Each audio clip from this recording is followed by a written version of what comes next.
groupe MODEM, Madame Bagné.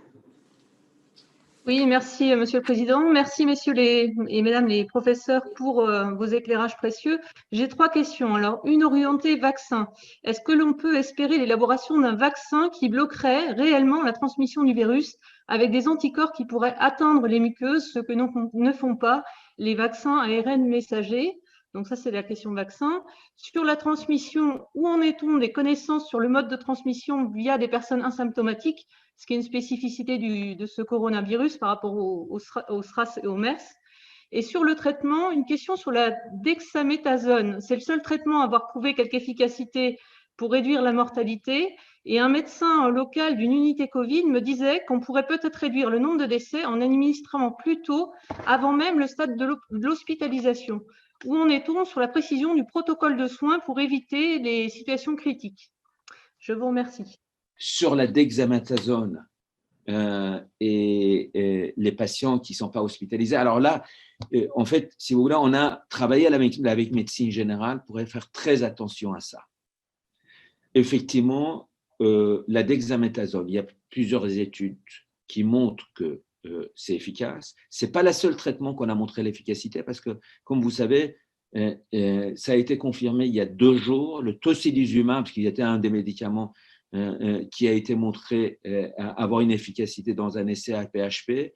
Il y a 2 jours, il y a le grand essai Recovery a trouvé la même chose et probablement ça impacte, quand c'est bien utilisé au même moment, sur la mortalité. Alors, en ce qui concerne la dexaméthasone, ce que ça a montré notamment l'étude Recovery, c'est qu'il faut le donner chez un patient qui a besoin de l'oxygène.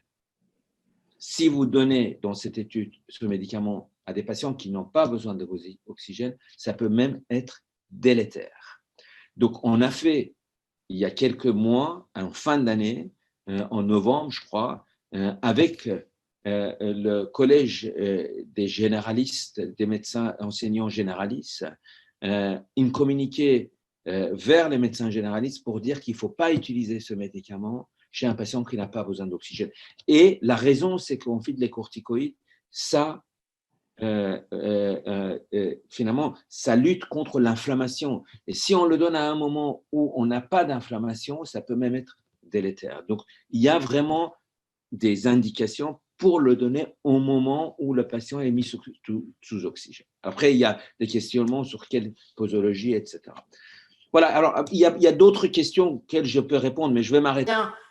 Pour le VIH, avec en particulier l'implication du professeur Dormont qui vient juste de mourir il y a 15 jours, mais qui a en fait structuré la recherche clinique dans le cadre du VIH en associant justement, comme l'a dit Yazdan, les associations, les patients, et en structurant un réseau très fort au niveau national qui a permis vraiment de mettre en place des projets.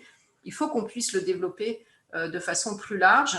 Et par exemple, pour ce qu'on a monté avec le vaccin, aujourd'hui, on est en avance, et à tel point que l'Europe est en train seulement de monter un réseau de recherche vaccinale avec une plateforme de participants au niveau européen. Donc voilà, on peut le faire, mais c'est vrai que c'est beaucoup d'énergie, et peut-être qu'il faut encore aujourd'hui insister sur le fait qu'on a besoin de moyens.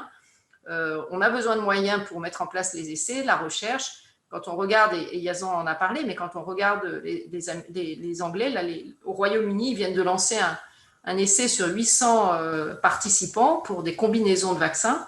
Ils ont affiché qu'ils avaient investi dans cet essai 7 millions de livres.